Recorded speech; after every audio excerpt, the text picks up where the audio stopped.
अक्सर कहा जाता है समझदार व्यक्ति वही है जो बोलने से ज़्यादा सुनने में विश्वास रखता है।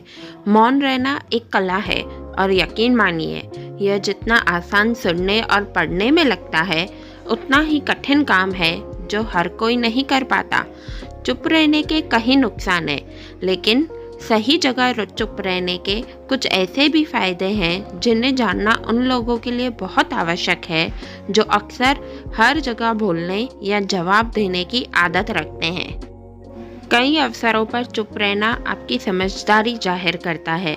बड़े बड़े विद्वान भी यही कहते हैं कि मनुष्य के भीतर मौन रहने का गुण अवश्य होना चाहिए। ऐसे कई अवसर हैं जहां आपको अपनी चुप रहने की कला का परिचय देना चाहिए, तभी आप एक समझदार व्यक्ति कहलाएंगे और बड़ी सफलता आपको हाथ लगेगी। उनमें से पहला है जब किसी की बुराई की जा रही हो। जिस स्थान पर किसी की बुराई की जा रही हो आपको उस वार्तालाप में भाग नहीं लेना चाहिए। अगर किसी कारणवश आपको वहां मौजूद रहना भी है तो भी चुप रहने में ही भलाई है। किसी की बुराई हो रही हो तो आपको किसी भी रूप में अपनी राय वहां व्यक्त नहीं करनी चाहिए, क्योंकि अगर आपने कुछ कहा तो वह कल आपकी भी बुराई उस व्यक्ति के सामने कर सकता है जिसकी निंदा आपके सामने की जा रही है। दूसरा है अधूरी जानकारी हो तो। अगर आपको किसी घटना या व्यक्ति के विषय में पूरी जानकारी नहीं है तो आपको हर हाल में मौन रहना चाहिए। अधूरा ज्ञान न होने से कहीं ज़्यादा खतरनाक होता है। इसलिए यहाँ कोशिश पूरी करें कि आप बिना पूरी बात जाने न तो अपनी राय रखें न ही अफवाह फैलाएं, अन्यथा आपको सामाजिक रूप से निंदा या हास्य का पात्र बनना पड़ सकता है। अगर स्थिति ज़्यादा गंभीर हुई तो आप स्वयं या किसी और को मुसीबत में भी डाल सकते हैं। तीसरा है जब सामने वाला व्यक्ति आपकी बात न समझ रहा हो। जब आपको यह ज्ञान हो जाए कि सामने वाला व्यक्ति न तो आपकी भावना का सम्मान कर रहा है और ना ही आपकी बात को समझ रहा है, तो ऐसी स्थिति में आपको स्वयं शांत और चुप हो जाना चाहिए। हिंदी में एक कहावत है, भैंस के सामने बीन नहीं बजानी चाहिए। इस समय आपको इस कहावत पर गौर करना चाहिए ताकि न तो आपकी एनर्जी वेस्ट हो और ना ही आपको बेवकूफ़ समझा जाए। चौथा है जब कोई व्यक्ति अपनी परेशानी आपसे कह रहा हो। जब कोई व्यक्ति आपके समक्ष अपना दुख या परेशानी लेकर आता है तो आपको उसे पूरी तरह सुनना चाहिए। उसे न तो बीच में टोकें और ना ही उसे समाधान दें। हो सकता है वह केवल आपके सामने अपनी समस्या रखकर दिल हल्का करना चाह रहा हो। जब तक कोई आपसे मदद या सुझाव न मांगे कभी ना दे। और पांचवा है जब कोई व्यक्ति क्रोधित हो या आपसे झगड़ा कर रहा हो।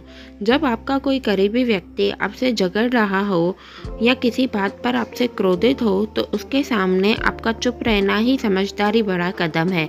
अगर उस क्रोध की अग्नि में आप भी खुद पड़ेंगे या उनसे झगड़ा करने लगेंगे तो जो बात कल सुलझ सकती थी वह बिगड़ती चली जाएगी।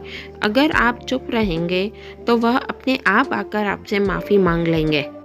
चुप रहकर भी कह देना एक कला होती है। कई बार बोलने से बात बिगड़ सकती है। रिश्तों में कभी कभी चुप रहना इसलिए भी बेहतर होता है क्योंकि हमको पता होता है कि चुप रहने में ही भलाई है, शांति व्यवस्था बनी रहती है।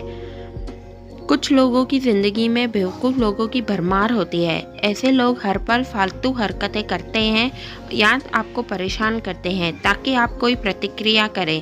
ऐसे लोगों के सामने चुप रहना चाहिए क्योंकि आप बोलोगे तो कीचड़ में ही पत्थर मारोगे। ज़्यादा बोलने से आप अक्सर ओवर शेयरिंग पर आ जाते हैं, यानी आप लोगों को वो सब बताने लग जाते हैं जिसको जानना उनके लिए ज़रूरी नहीं था। ओवर शेयरिंग से आप अपनी एनर्जी लीक करते हैं। यही कारण है कि मौन का खास महत्व है।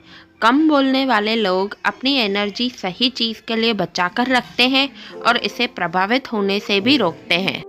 आपने अक्सर बड़े और ज्ञानी लोगों को देखा होगा कि वह कम बोलते हैं लेकिन बेहद नपातुला और प्रभावशाली बोलते हैं, क्योंकि उन्हें पता है कि एनर्जी कैसे काम करती है और इसे कहाँ बचाया जा सकता है।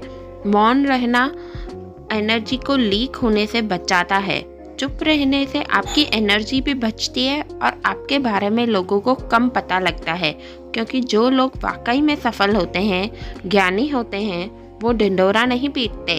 अटेंशन के भूखे लोग ही मौन की ताकत को नहीं समझ पाते, जबकि चुप रहना आपके एक हथियार बन सकता है, खुद की एनर्जी को प्रोटेक्ट करने का भी और दूसरों को आंकने का भी। जो लोग चुप नहीं रह पाते उनके जीवन में कुछ भी निजी नहीं होता, सब कुछ पब्लिक होता है। लोगों को सिर्फ उतना ही बताना चाहिए जितना उन्हें जानने की ज़रूरत है। आप जितना कम बताएंगे, लोग उतना ही सोचेंगे कि आपका अगला मूव क्या होगा। हम सभी जीव एनर्जी ही है। इस ब्रह्मांड में सब कुछ एनर्जी के फॉर्म में ही है। यही कारण है कि अपने अंदर की एनर्जी को बचाना ज़रूरी है।